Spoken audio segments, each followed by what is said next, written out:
بسم اللہ الرحمن الرحیم۔ السلام علیکم۔ میری بھابھی کا رویہ ان دنوں میں بہت زیادہ عجیب ہو گیا تھا۔ وہ عجیب سی حالت میں ڈری سہمی رہتی تھی، ذرا سی آہٹ پر چونک جاتی تھی، کوئی ان کے کندھے پر ہاتھ رکھتا تو بری طرح سے چلا اٹھتی تھیں۔ ہم لوگ حیران ہوتے تھے کہ ان کو کیا ہو گیا ہے۔ جب ان کا فون بجتا تھا تو ان کو ایسے لگتا تھا کہ جیسے یہ فون نہیں، کوئی ٹائم بم ہے جو ابھی پھوٹ جائے گا۔ ایک دن میں ان کے پیچھے پیچھے چلی گئی۔ وہ فون پر کسی سے بات کر رہی تھی اور میں کمرے کے دروازے کے باہر کھڑی ہو کر ان کی باتیں سننے لگی، لیکن تھوڑی دیر کے بعد میں حیران رہ گئی کہ وہ تو میری بات کر رہی تھی اور ایسی بات چل رہی تھی کہ میری حالت بھی بھابھی جیسی ہی ہو گئی۔ میرا نام ماریا ہے، میرا ایک ہی بھائی تھا اور وہ بھی ہم سب کی آنکھ کا تارا، کیونکہ ہم 5 بہنیں تھیں۔ میرے بابا اس دنیا میں نہیں تھے۔ میرے بھائی کی نوکری اچھی تھی، وہ ہم سب کا بہت خیال رکھتا تھا، گھر میں کسی چیز کی کمی نہیں ہوتی تھی۔ اس نے ہم ساری بہنوں کی پڑھائی بھی کروائی تھی۔ ابھی آخری 2 بہنیں پڑھ رہی تھیں۔ امی نے کہا کہ اب اس کی شادی کروا دینی چاہیے۔ ہم نے اپنے بھائی کے لیے بہت ہی خوبصورت اور چاند سی لڑکی ڈھونڈ لی۔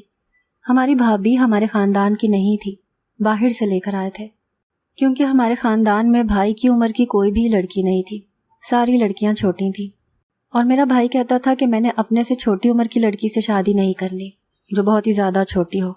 اس طرح مجھے عجیب لگتا ہے۔ ہم نے اس کے لیے جو لڑکی ڈھونڈی تھی اس کا نام عروج تھا۔ وہ بہت زیادہ خوبصورت تھی، پڑھی لکھی تھی، شکل صورت سے تھوڑی چالاک بھی لگتی تھی، لیکن میری امی کہتی تھیں کہ اب وہ لڑکیاں نہیں ملتی جو شکل و صورت سے بھی معصوم لگے اور معصوم ہوں بھی۔ آج کل کی لڑکیاں ایسی ہی ہیں اور ایسی ہی ہونا چاہیے۔ ہم نے معصوم لڑکی لے کر کیا کرنا ہے؟ سمجھدار ہونی چاہیے، اپنا خیال خود رکھ سکے تو اتنا ہی کافی ہے۔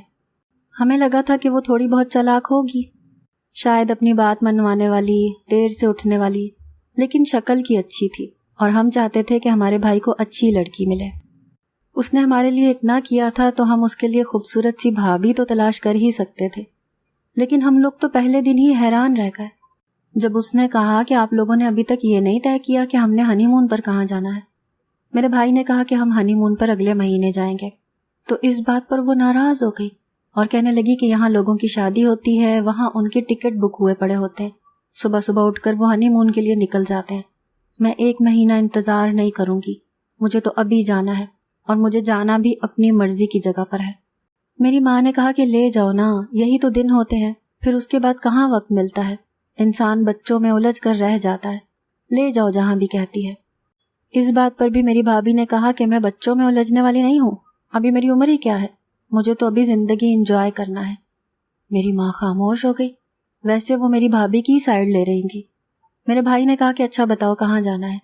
میرے بھائی کا رویہ تھوڑا سا بدل گیا تھا، تھوڑا سا تلخ ہو گیا تھا، شاید اسے اچھا نہیں لگا کہ اس کی بیوی نے ہماری ماں کے ساتھ اس طرح سے بات کی۔ اس نے کہا کہ مجھے تو دبئی جانا ہے۔ میرے منہ سے تو چائے باہر آ گئی۔ ہمارے خاندان میں آج تک کوئی دبئی پر ہنی مون منانے نہیں گیا تھا۔ لوگ زیادہ سے زیادہ ناران کاغان چلے جاتے تھے، لاہور چلے جاتے تھے یا پھر اسلام آباد۔ اس نے تو دبئی کا ہی کہہ دیا تھا۔ میرے بھائی نے کہا کہ تمہیں کیا لگتا ہے میری کوئی سونے کی دکان ہے؟ اتنے پیسے نہیں ہیں میرے پاس۔ میری بھابھی نے کہا کہ آپ نے تو کہا تھا کہ آپ کے پاس اتنے پیسے ہیں، آپ نے تو بڑی بڑی باتیں کی تھی۔ ساری زندگی اور کچھ نہیں مانگوں گی، بس یہی تو کہہ رہی ہوں کہ مجھے دبئی لے جائے۔ میرے بھائی نے کہا کہ ایسے نہیں ہو سکتا۔ تو میری بھابھی نے تو ناشتہ بھی نہیں کیا، کمرے میں چلی گئیں اور رونا شروع ہو گئیں۔ انہوں نے دوپہر کا کھانا بھی نہیں کھایا اور رات کا کھانا بھی نہیں کھایا۔ ہم سب ان کو باری باری منا رہے تھے، لیکن وہ مان ہی نہیں رہی تھی۔ میری ماں نے میرے بھائی کو سمجھایا کہ یہ لڑکی تو بہت زیادہ ضدی ہے، کھانا نہیں کھا رہی، اگر اسے کچھ ہو گیا اور لوگوں کو پتہ چل گیا کہ شادی کے پہلے ہفتے میں ہی لڑکی ہسپتال پہنچ گئی ہے تو وہ الٹی سیدھی باتیں کریں گے، کیا کہیں گے ہمارے بارے میں، اور اگر اس نے اپنے ماں باپ سے شکایت کر دی تو۔ میرے بھائی نے کہا کہ میں اسے کہاں دبئی لے کے جاؤں امی، سارا بجٹ خراب ہو جائے گا، ہمارے اگلے 4-5 مہینے بہت زیادہ مشکل ہو جائیں گے۔ میری ماں نے کہا کہ کوئی بات نہیں، ہم گزارا کر لیں گے، تم بس اس کو لے جاؤ، اس کی ابھی شادی ہوئی ہے، بس اس کی پہلی فرمائش سمجھ کر لے جاؤ۔ میری ماں کتنی اچھی تھی، اپنی بہو کا خیال کر رہی تھی، لیکن میری بھابھی اتنی اچھی بالکل بھی نہیں تھی، یہ ہمیں پہلے ہی پتہ چل گیا تھا۔ میری ماں نے میرے بھائی کو منا لیا اور ٹکٹ کا انتظام بھی ہو گیا۔ میرے بھائی نے میری بھابھی کو بھی کہا کہ میں تمہیں لے کر تو جا رہا ہوں، لیکن اب اس سے زیادہ کوئی فرمائش نہ کرنا، کیونکہ تمہاری پہلی فرمائش ہی ایسی ہے جس کو پوری کرنے کے لیے مجھے بہت زیادہ محنت کرنی پڑے گی، ڈبل کام کرنا پڑے گا، گھر والوں کو بھی اپنے خرچے کم کرنے پڑیں گے۔ تو میری بھابھی نے کہا کہ وہ لوگ تو خرچے کم ہی کریں تو اچھا ہے، آپ نے 7 لوگوں کو پالنے کا ٹھیکہ لیا ہوا ہے کیا؟ میں آپ کی بیوی ہوں، آپ نے دستخط کیے ہیں نکاح نامے پر، میرا خیال رکھنا ہے آپ نے، اور یہ پہلی ذمہ داری ہے۔ میرا بھائی خاموش ہو گیا کیونکہ وہ بیچارہ شریف آدمی تھا، وہ کیا بول سکتا تھا؟ وہ میری بھابھی کو ہنی مون پر لے کر جا رہا تھا تو وہ لوگ بہت زیادہ خوش تھے۔ میں نے مذاق میں کہہ دیا کہ آپ نے تو بڑی دور کا پلان کیا ہے، اگر کہیں ادھر ادھر پاکستان میں جا رہی ہوتی تو ہم بھی ساتھ چلتے۔ تو میری بھابھی کہنے لگی کہ ہاں، تم بھی ٹپیکل بہنوں کی طرح اسی طرح کے کام لے کے بیٹھ جاؤ کہ مجھے بھی بھائی کے ساتھ ہنی مون پر جانا ہے۔ تمہیں نہیں اتنا پتا کہ میاں بیوی اکیلے جاتے ہیں، ان کے ساتھ کوئی نہیں جاتا۔ یہ فلموں ڈراموں میں مذاق کے طور پر جس طرح کی چیزیں دکھاتے ہیں، اس وجہ سے یہ تمہاری جیسی لڑکیوں کے دماغ خراب ہو جاتے ہیں۔ میری بھابھی تو بڑی عجیب تھی۔ میری باقی بہنیں بھی خاموش ہو گئیں۔ میں اپنی بہنوں میں سب سے زیادہ سمجھدار مانی جاتی تھی، لیکن میری بھابھی کے سامنے میں بھی خاموش ہی رہ گئی۔ میرے بھائی نے بھی مجھے اشارہ کیا کہ کچھ بولنے کا فائدہ ہے ہی نہیں، یہ ہے ہی ایسی۔ میری بھابھی کو اپنے اوپر بہت زیادہ غرور تھا، بہت ہی زیادہ، شاید ان کی خوبصورتی پر اور اس بات پر بھی کہ وہ اپنے خاندان کی اکلوتی بیٹی تھی۔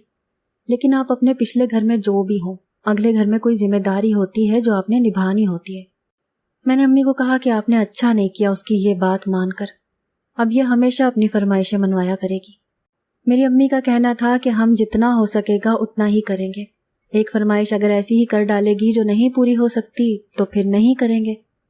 میں نے کہا کہ یہ بھی ایسی ہی فرمائش تھی، کچھ سوچیں، ہمارے خاندان میں آج تک کوئی ویسے بھی ہنی مون پر نہیں گیا اور اس نے دبئی جانے کی فرمائش کر دی۔ اب دعا کریں کہ خیر سے واپس آ جائے، کہیں وہیں پر رہنے کی نہ فرمائش کرتے۔ میری ماں نے کہا کہ اب اتنی بھی بات نہیں ہے۔ دن اسی طرح گزرنے لگے۔ یہ لوگ 10 دن کے لیے گئے تھے، لیکن دن زیادہ ہو گئے تھے۔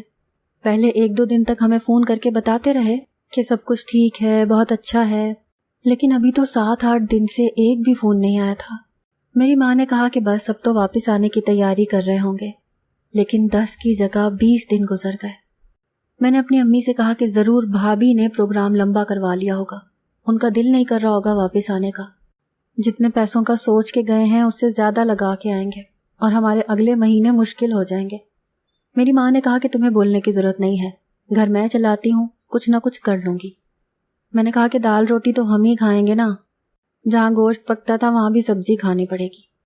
میری ماں نے کہا کہ تجھے تو کھانے کی پڑی ہے، لیکن اصل میں مجھے کھانے کی نہیں پڑی تھی، میں کچھ اور ہی سوچ رہی تھی، کیونکہ مجھے میری بھابھی پر یقین نہیں تھا، اور پھر کہتے ہیں کہ شاید قبولیت کا وقت ہوتا ہے، یا میری زبان ہی کالی تھی کہ ہمارے اوپر غموں کا پہاڑ ٹوٹ پڑا۔ میری بھابھی ایک دن واپس آ گئی، لیکن ساتھ میرا بھائی نہیں تھا۔ جب ہم نے پوچھا کہ بھائی کہاں ہے، کیا وہیں پر رہ گیا، تو کہنے لگی نہیں، وہ تو ہمیشہ کے لیے ادھر کا ہی ہو گیا۔ میں نے کہا کہ کیا مطلب؟ تو بھابھی نے ہمیں ایسی بات بتائی کہ ہم پر قیامت ہی ٹوٹ پڑی۔ اس نے کہا کہ تمہارا بھائی اس دنیا میں نہیں رہا، وہیں پر مر گیا، اس کا ایک حادثہ ہو گیا اور ہم اس کی لاش ساتھ نہیں لا سکے کیونکہ یہ سب کچھ ممکن نہیں تھا، میں وہاں پر اکیلی تھی۔ تمہارا بھائی اب اس دنیا میں نہیں ہے۔ میری بھابھی کی آنکھوں میں آنسو تھے، لیکن اتنے نہیں تھے جتنے ہونے چاہیے تھے۔ ہمارے لیے تو سب کچھ ختم ہو گیا تھا، ہمارا اکلوتا بھائی اس دنیا سے چلا گیا تھا۔ ہم بہت زیادہ پریشان تھے۔ ہم نے کہا کہ ایسا نہیں ہو سکتا، یہ جھوٹ ہے، ایسا کیسے ہو گیا؟ انہوں نے کہا کہ حادثے تو زندگی میں ہو جاتے ہیں، کیا میں نے جان بوجھ کے حادثہ کروایا ہے؟ دنیا میں ہزاروں لوگ سڑکوں پہ مرتے ہیں، اس میں کسی کی بھی غلطی نہیں ہوتی، اور وہاں پر بھی یہ سب کچھ ہو سکتا ہے۔ مجھے کیا پتا تھا کہ یہ سب کچھ ہونے والا ہے؟ میری ماں نے کہا کہ تم میرے بیٹے کو لے کر گئی تھی، تمہاری ذمہ داری تھی، تمہارے حوالے کیا تھا، اگر تم وہاں جانے کی ضد نہ کرتی تو آج میرا بیٹا زندہ ہوتا۔ ارے تمہارا کیا گیا، میرا تو بیٹا چلا گیا، بڑھاپے کا سہارا چلا گیا، ہمارے گھر کا کمانے والا چلا گیا، اب ہم کیا کریں گے؟ میں ان 5 لڑکیوں کو لے کے کہاں جاؤں گی؟ اور تمہارا کیا ہوگا؟ کیا تم اپنے گھر چلی جاؤ گی؟ اس نے کہا کہ نہیں، میں اپنے گھر نہیں جاؤں گی۔ ہمیں لگا کہ شاید اسے ہمارا احساس ہو گیا ہے، وہ ہمارے ساتھ رہے گی اور جو کچھ بھی ہوگا مل کر کریں گے، پر ایسا کچھ نہیں تھا۔ اسے ہمارا کوئی احساس نہیں تھا، وہ پتہ نہیں اس گھر میں کیوں رہ رہی تھی۔ میرا بھائی تو اس دنیا سے چلا گیا تھا، لیکن وہ ابھی تک یہاں پر تھی، پورا دن کھاتی پیتی تھی، نخرے بھی کرتی تھی۔ ایک دن کہنے لگی کہ پراٹھے کے ساتھ انڈا کیوں نہیں بنایا، اور میری ماں حیران تھی کہ یہ وہ عورت ہے جو شادی کے پہلے مہینے میں بیوہ ہو گئی ہے، لیکن اس کو اتنی زیادہ فرمائشیں آ رہی ہیں۔ ابھی بھی اس کو نخرے کرنے کی عادت ہے۔ ہم لوگ اس عورت پر حیران تھے، ہم نے ایسی عورت آج تک نہیں دیکھی تھی۔ ایک دن ایسا ہوا کہ میری بھابھی بیٹھی تھی اور ان کا فون بھی سائڈ پر ہی پڑا تھا، جب ان کے فون پر دبئی کے نمبر سے کال آنے لگی۔ میں حیران ہوئی۔ انہوں نے دیکھ لیا کہ میں دیکھ چکی ہوں، پر انہوں نے فون اٹھایا اور کمرے میں چلی گئی اور وہ کسی سے باتیں کرنے لگی۔ ان کو ہمیشہ دبئی کے نمبر سے ہی فون آتا تھا، لیکن دبئی میں کون تھا؟ ایک دن تو میں ان کی باتیں سننے لگی تو حیران رہ گئی۔ وہ کسی سے فون پر بات کر رہی تھی، بہت کم آواز آ رہی تھی، رو زیادہ رہی تھی اور کہہ رہی تھی کہ مجھے معاف کر دو، مجھ سے غلطی ہو گئی تھی، سب کچھ تو تم نے لے لیا، اب میں کیا کروں؟ میں کچھ نہیں کر سکتی، نہیں میں واپس نہیں آ سکتی، میں تمہیں نہیں بتاؤں گی کہ میں کہاں ہوں۔ پتہ نہیں کون تھا جس سے میری بھابھی ڈر رہی تھی۔ میری بھابھی تو کسی سے بھی نہیں ڈرتی تھی، نہ قسمت سے، نہ زندگی سے، نہ معاشرے سے، نہ میرے بھائی سے۔ انہوں نے میرے بھائی کو ہم سے چھین لیا۔ اگر وہ نہ لے کر جاتی تو شاید میرا بھائی زندہ ہوتا۔ ہمیں کیا پتا تھا کہ وہ واپس ہی نہیں آئے گا، ہم تو انتظار میں بیٹھے تھے۔ مجھے تبھی سمجھ جانا چاہیے تھا جب یہ لوگ 10 دن کا کہہ کر 25 دن کے بعد واپس آئے۔ کوئی نہ کوئی حرکت ضرور تھی، پتہ نہیں اس سب میں کس کا قصور تھا، پتہ نہیں وہ سچ بول رہی تھی یا جھوٹ بول رہی تھی۔ ہم تو اپنے بھائی کو آخری دفعہ دیکھ بھی نہ سکے۔ ہمارے لیے تو ابھی ہی قیامت آ گئی تھی، اب ہمیں قیامت کا کیا ڈر تھا؟ لیکن یہ عورت جو کسی سے بھی نہیں ڈرتی تھی، اس کو اپنے اوپر بڑا غرور تھا، اس کا سارا غرور اتر چکا تھا۔ یہ ہمارے ساتھ بھی تو ابھی بھی لڑائی جھگڑے کرتی تھی، لیکن اصل میں بہت ہی ڈری رہتی تھی، پریشان رہتی تھی۔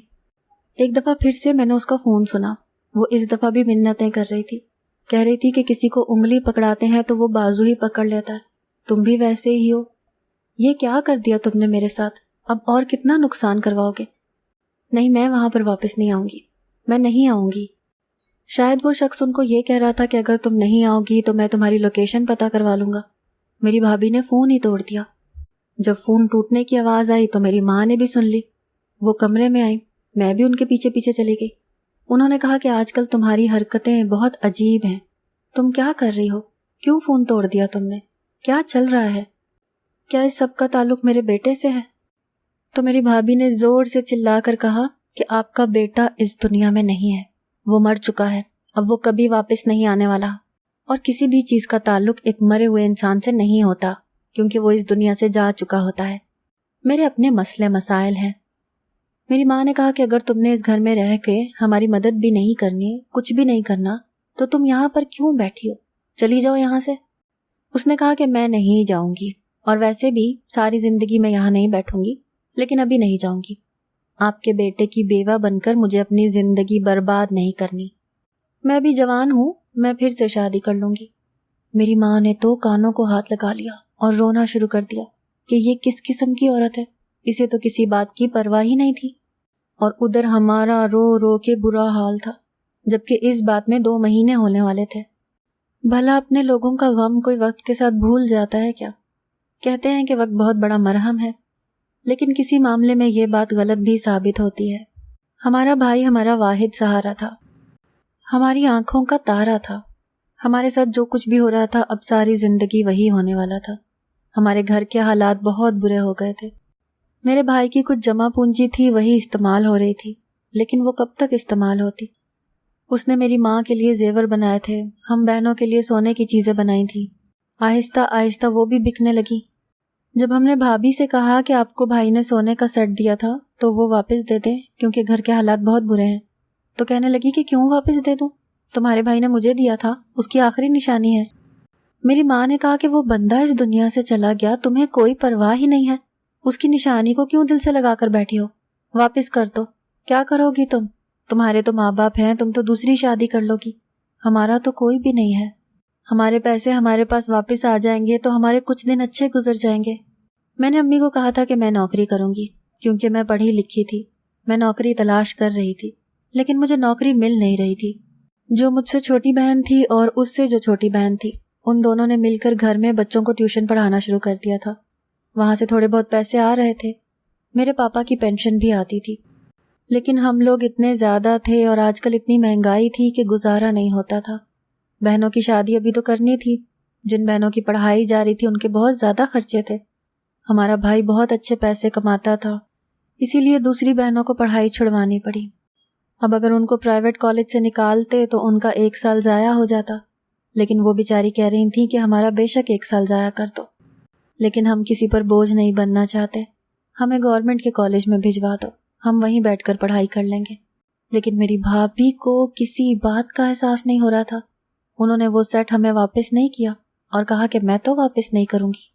یہ کس قسم کی عورت تھی؟ اس نے ہمارے بھائی کو نہ جانے کیا کر دیا تھا، اور اب یہ یہاں سے جا بھی نہیں رہی تھی۔ میری ماں کہنے لگی کہ مجھ سے بہت بڑی غلطی ہو گئی، میں تو اس کی شکل دیکھ کر اس کو لے آئی تھی، سوچا تھا کہ ایک پیاری سی بہو لے کر آؤں گی، لیکن بھول گئی تھی کہ جن لوگوں کی شکلیں اچھی ہوتی ہیں ان لوگوں کی نیت کبھی بھی اچھی نہیں ہوتی۔ میری بھابھی نے پھر سے فون لے لیا تھا، کیونکہ ان کا فون کے بغیر گزارا نہیں ہوتا تھا، اور پھر سے ان کو کال آنے لگی تھی۔ ایک دن وہ کسی سے فون پر بات کر رہی تھی جب میں چھپ کر ان کی باتیں سننے لگی۔ اب مجھے تھوڑی تھوڑی باتوں کی سمجھ آ رہی تھی۔ اس نے کہا کہ میں کچھ نہیں کر سکتی، تم یہاں پر نہیں آ سکتے، تمہارے باپ کا راج نہیں ہے، تم مجھے یہاں سے نہیں لے جا سکتے۔ اچھا ٹھیک ہے، میں تمہارے لیے کچھ کرتی ہوں۔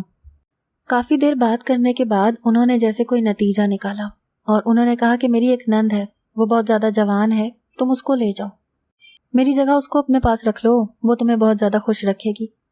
یہ سن کر میرے قدموں تلے سے زمین نکل گئی۔ یہ بھابھی کیا کہہ رہی تھی؟ کیا وہ میرا سودا کسی کے ساتھ کر رہی تھی؟ لیکن ایسا کیسے ہو سکتا تھا؟ وہ ایسا کیسے کر سکتی تھی؟ میں بہت زیادہ پریشان ہو گئی اور خوف زدہ ہو گئی۔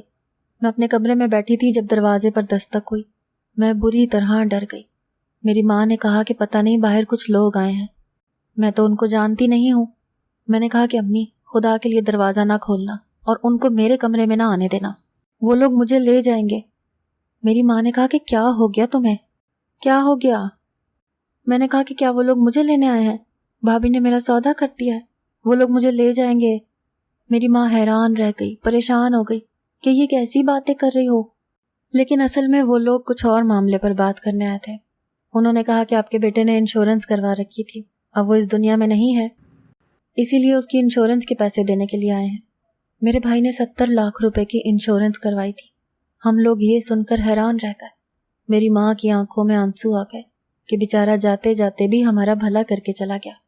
انہوں نے ہمارے پیسے ہمارے حوالے کیے تو بھابھی سامنے آ گئی اور کہنے لگیں کہ میں اس کی بیوی ہوں، پیسے تو مجھے ملنے چاہیے۔ تب میں نے سب کے سامنے یہ بات کر دی کہ یہ کسی سے فون پر ایسی باتیں کر رہی تھی۔ میری بھابھی پریشان ہو گئی۔ میری ماں نے کہا کہ کیا کر رہی تھی تم میری بیٹی کا نام کیوں لے رہی تھی؟ ابھی اتنی ہی بات ہو رہی تھی کہ میری بھابھی کا فون بجا۔ میں نے ان کے ہاتھ سے فون چھین کر خود بات کرنی شروع کر دی، اور جب میں بات کر کے واپس آئی تو حیران رہ گئی۔ میری بھابھی نے ہی میرے بھائی کو مارا تھا، کیونکہ میری بھابھی نے دبئی میں کسی امیر آدمی کو دیکھا تھا اور اس سے اتنی زیادہ متاثر ہوئی تھی کہ اس کی باتوں میں آ گئی تھی، اس کے ساتھ چکر چلا لیا تھا، اور جب اس کو پتا چلا کہ یہ شادی شدہ ہے تو اس نے کسی طرح میرے بھائی کو ختم کروا دیا، اور میری بھابھی وہاں سے کسی طرح بھاگ کر آ گئی۔ اب وہ کہتا تھا کہ واپس آ جاؤ اور میرے ساتھ زندگی گزارو۔ جب یہ بات حد سے زیادہ بڑھ گئی تو میری بھابھی نے اس کو کہا کہ میں تو نہیں آ سکتی ہوں، لیکن اپنی جگہ اپنی نند کو بھیج دوں گی، تم اپنے بندوں کو بھیج دو، اس کو آ کر لے جائیں۔ یہاں تک بات میری بھابھی نے کر دی تھی۔ میں نے اس انسان سے بات کی، میں نے اسے بتایا کہ یہ ایسی ہے اور یہ بہت بری ہے، اور آپ بے شک آ کر اس کو لے جائیں۔ میں نے اس کو بھابھی کے گھر والوں کا پتہ اور نمبر دے دیا تھا۔ تبھی تو یہ اپنے گھر نہیں جا رہی تھی کہ اگر کوئی آئے تو یہاں پر آئے، کوئی ڈرامہ یا مصیبت بنے تو اس گھر میں بنے، اس کے گھر والوں کے ساتھ کچھ نہ ہو۔ یہ عورت تو ضرورت سے زیادہ ہی چالاک تھی، اسی نے سب کچھ کروایا تھا۔ جب یہ بات سامنے آ گئی تو اس نے بھی پھوٹ پھوٹ کے رونا شروع کر دیا، کیونکہ وہ بھی پریشان تھی۔ جب آپ کے پیچھے اس طرح سے باہر کے لوگ پڑے ہوں اور آپ کو پتہ ہو کہ ان میں اتنی طاقت ہے کہ وہ کسی کو دوسرے ملک سے بھی اٹھا سکتے ہیں، تو ظاہر ہے آپ بھی پریشان ہی ہوں گے۔ وہ بھی بہت زیادہ پریشان تھی۔ اس نے کہا کہ مجھے معاف کر دے، اس آدمی کے پاس بہت پیسے تھے، وہ ایک جگہ پر بیٹھا تھا، ہم لوگ بھی وہاں پر بیٹھے شو دیکھ رہے تھے، لوگ پیسے لٹا رہے تھے اور وہ سونے کی چینیں پھینک رہا تھا۔ میں نے سوچا کہ اس کے ساتھ تھوڑی دوستی کر لی جائے تو ہمارے حالات بھی اچھے ہو جائیں گے۔ آپ کے بیٹے کی کمائی اتنی اچھی نہیں تھی، میں پوری دنیا دیکھنا چاہتی تھی، بہت کچھ کرنا چاہتی تھی۔ میں نے اس آدمی کے ساتھ چھوٹا موٹا فلرٹ کیا۔ شیخ تو ایک ملاقات میں ہی لاکھوں روپے اڑا دیتے ہیں، لیکن مجھے نہیں پتا تھا کہ وہ میرے پیچھے ہی پڑ جائے گا، اور وہ واقعی میرے پیچھے پڑ گیا۔ جب میں نے کہا کہ میرا ایک شوہر ہے اور میں اس کے ساتھ بہت خوش ہوں، تو اس نے آپ کے بیٹے کو مروا دیا۔ اس کے بعد اس نے مجھے بھی پکڑنے کی کوشش کی، میرا پیچھا کیا، میں کسی طرح وہاں سے بھاگنے میں کامیاب ہو گئی۔ اتنے سارے دن ہم وہیں پر مصروف تھے، تبھی تو ہمیں اتنی دیر ہو گئی تھی۔ میری ماں نے کہا کہ اپنی بے شرمی کی کہانیاں سنا رہی ہو، اپنے شوہر کو اپنی بے شرمی اور لالچ کی وجہ سے تم نے قربان کر ڈالا۔ تمہارا کیا گیا؟ ہمارا تو بیٹا چلا گیا۔ نکل جاؤ اس گھر سے اور اپنے گھر چلی جاؤ۔ اب وہ مصیبت بھی تمہاری اور سارے عذاب بھی تمہارے۔ اس شخص کو میری بیٹی نے تمہارے گھر کا پتہ دے دیا ہے، وہ وہیں پر آئے گا۔ تم جانو اور تمہارے ماں باپ جانے۔ تمہارے ماں باپ کو بھی تو پتہ چلے کہ ان کی بیٹی کیا کرتی پھر رہی ہے۔ میری بھابھی میری ماں کے قدموں میں بیٹھ گئی، کہنے لگی کہ ایسا نہ کیا جائے، مجھے وہاں پر نہ واپس بھیجا جائے۔ میرے ماں باپ کو پتہ چل گیا تو وہ میرے بارے میں کیا سوچیں گے؟ وہ لوگ مجھے کبھی معاف نہیں کریں گے، میرا ساتھ نہیں دیں گے۔ میری ساس نے کہا کہ ہم نے تمہارا ساتھ دینے کی پوری کوشش کی تھی، میں تمہیں بیٹی بنانا چاہتی تھی، لیکن تم اس قابل ہی نہیں تھی، اسی لیے اب ہم کچھ نہیں کر سکتے ہیں۔ بھابھی کو امی نے گھر سے نکال دیا۔ ہم لوگوں کو انشورنس کے پیسے مل گئے، ہمیں تو پتہ بھی نہیں تھا کہ بھائی نے انشورنس کروائی ہے۔ ہمیں بہت افسوس ہوا۔ ہم جب بھی سوچتے تھے ہماری آنکھوں میں آنسو آ جاتے تھے کہ ہمارے بھائی کے ساتھ کتنا برا ہوا۔ اتنی سی عمر میں وہ بیچارہ اس دنیا سے چلا گیا۔ ابھی اس کی شادی کو 1 مہینہ بھی نہیں ہوا تھا، ابھی اس نے زندگی میں کچھ دیکھا بھی نہیں تھا، اور اس کو اس زندگی کو چھوڑ کر جانا پڑ گیا۔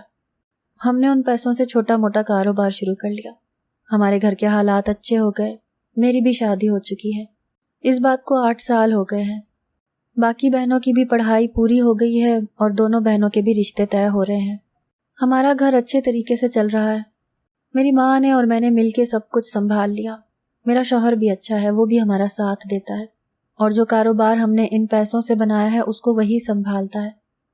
ایک طرح سے دیکھا جائے تو ہماری زندگی کو ہم کسی طرح سے لائن پر تو لے آئے ہیں، لیکن کمی ہے تو ہمارے بھائی کی، جس کی وجہ سے یہ سب کچھ ممکن ہوا۔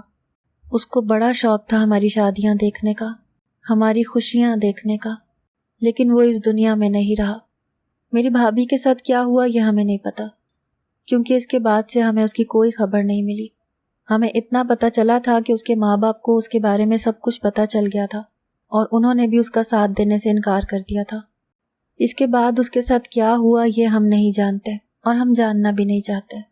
ہماری زندگی کے حالات تو اتنے اچھے ہیں، لیکن ہمارا بھائی ہم سے دور ہو گیا، اور ہمیں ہمیشہ یاد آتا ہے۔